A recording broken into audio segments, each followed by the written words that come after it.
Hey, this is Captain V1.0.5 taking a take a look at these two Viltrox lenses for the EF-M system. It's nice to see more lenses for this system. Viltrox did send me these lenses to try out and make a video on, so keep that in mind. With this video, I'm going to focus more on these two lenses, the different focal lengths, things like that. But in future videos, I will be comparing them to other lenses I have. I'm going to take these out, do photos, do videos.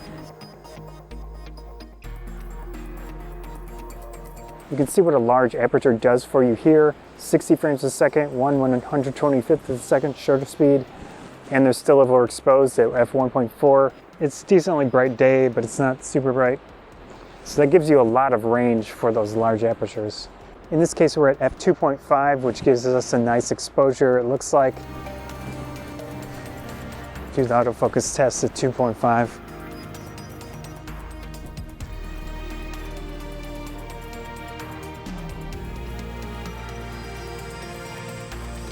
Pretty nice. Let's hold it out. The 23 might give you a little bit of possibility to do some type of vlogging, but it's just not a wide enough focal length in my opinion. If you do have some type of selfie stick, it could work. And you can see from my action camera what distance I'm at, what it looks like. You get a feel for the different focal length, which one might work well for you in these situations. Of course, in video mode, it crops a little bit. It comes with a hood, which is actually metal. Don't see that very often, but this back piece is plastic, so it's a two-piece hood. Nice to see EF-M right on there. I'm gonna do some photo tests with these two cameras, go around, take pictures.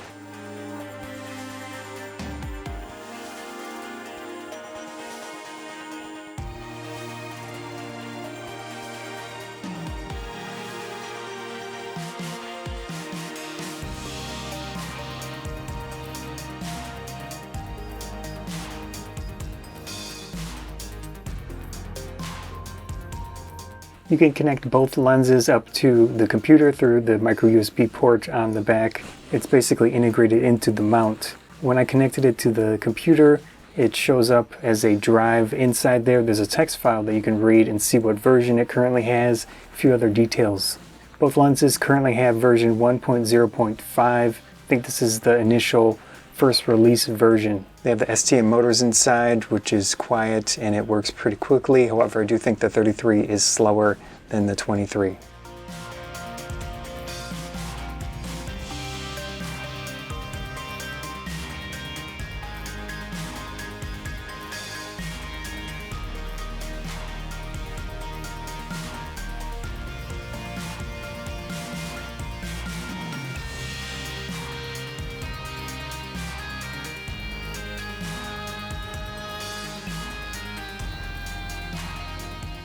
The manual focus springs are large and smooth. I did do a test with those just to see if it functions properly on the M50. Didn't have any issues.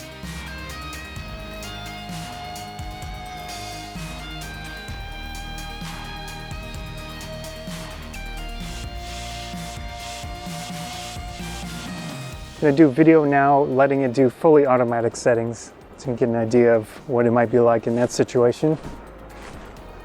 Allows the camera to decide what it wants to do using the Viltrox lenses.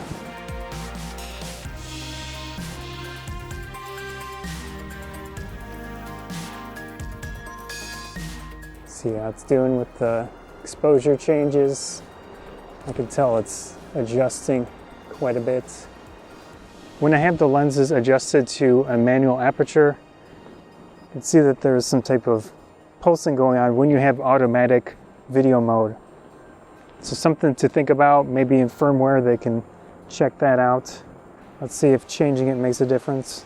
F4, still doing the pulsing. Right now it looks okay at F8. So there are some quirks with video modes on these lenses at the moment. So I think your best bet is to go into manual mode for video. At least right now, to use f1.4 in video mode, we're going to 1/1000th of a second shutter speed. Now we're at 1/1000th of a second shutter speed, f1.4, ISO 100. It's not a super bright day, but we've got some light. Let's see what it looks like. The nice background blur. course, when you're in fully manual, you're not going to get any weird pulsing of the video. I'll have to test that with my other lenses and see if it's specific to the Canon M50 or if it's the Viltrox lenses.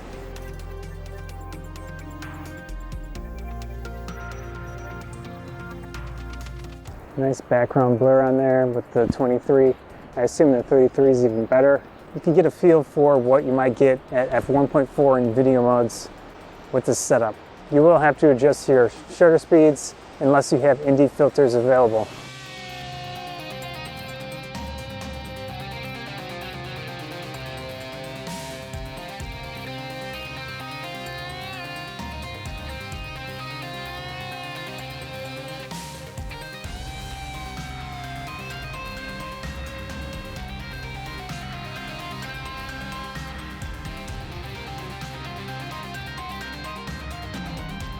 So far with photos, they're working pretty nicely.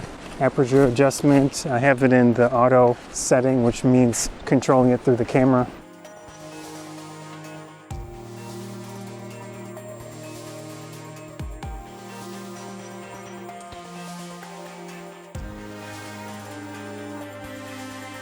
Now I'm in digital stabilization with the two lenses. Do some B-roll stuff, but I'm gonna try to hold it out here for a second. If you have something long enough, it could work to do some type of vlogging stuff. Again, I have to be pretty extreme to want to do that. What's that? Yeah, I make YouTube videos about photography and camera equipment.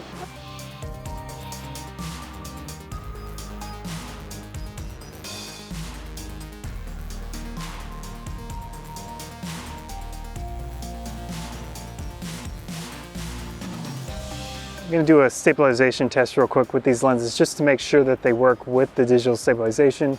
60 frames a second, 125th of a second shutter speed, f8, ISO 100. Here we're in standard digital stabilization, 125th of a second, 60 frames a second. Here we are in enhanced stabilization, 60 frames a second, 125th of a second shutter speed, f8, ISO 100. And you're doing this because? I make YouTube videos. Do you really? Yeah. Photography and gear and What kind of stuff? Camera gear.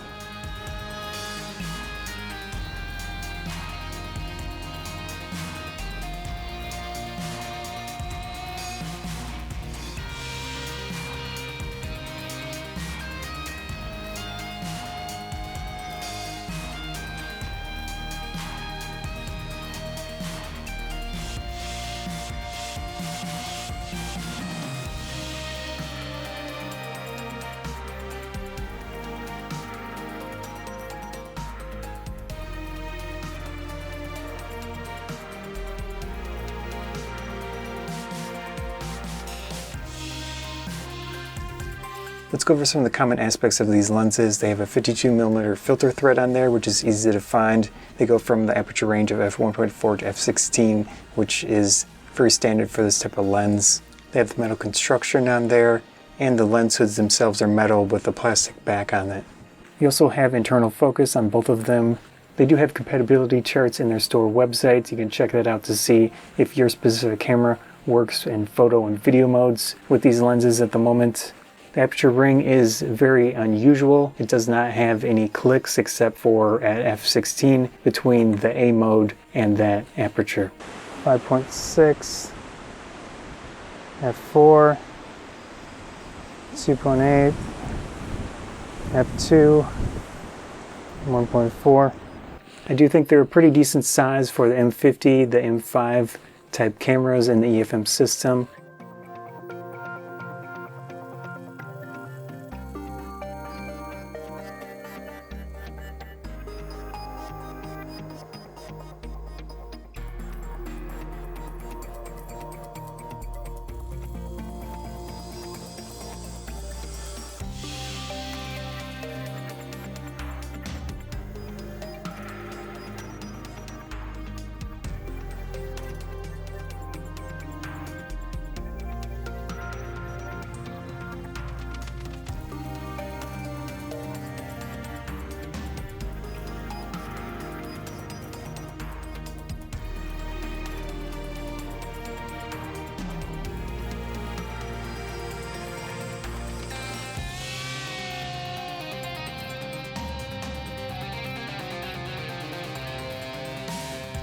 Now I'm going to do a quick portrait test with two different lenses. I have the phone app here so I can focus right on my eye.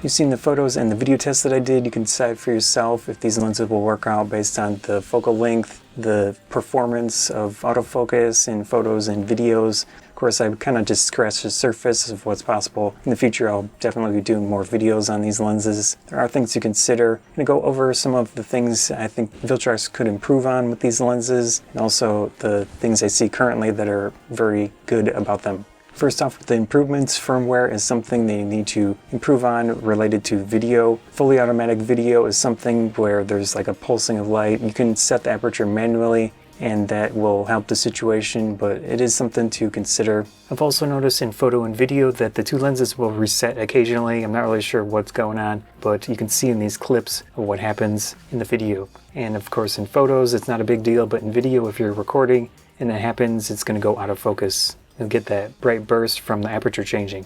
So hopefully that will be resolved in firmware.